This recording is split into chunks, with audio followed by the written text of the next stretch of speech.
Nagbabalikan the Working President. Isang proyekto para sa mga magsasaka ng Talavera at Llanera sa probinsya ng Nueva Ecija ang nabigyan ng katuparan ng pamahalaan.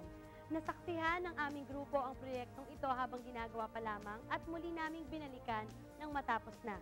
Narito ang aming feature sa Approve.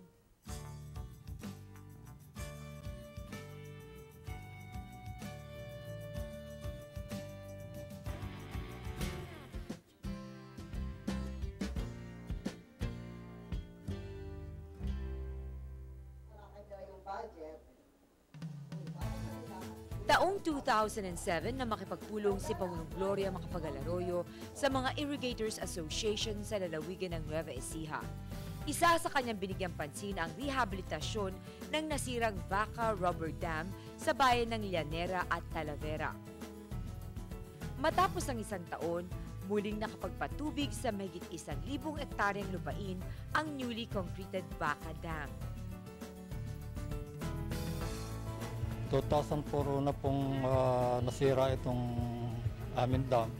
Sa pagsisikap ng aming mga magsasaka, nagbayanihan kami sa pagpapagawa nitong buwan.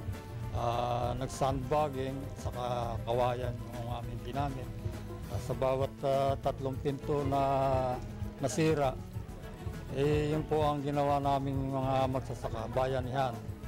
Ito pong dalawin kami ni Secretary Yap dito sa Talavera.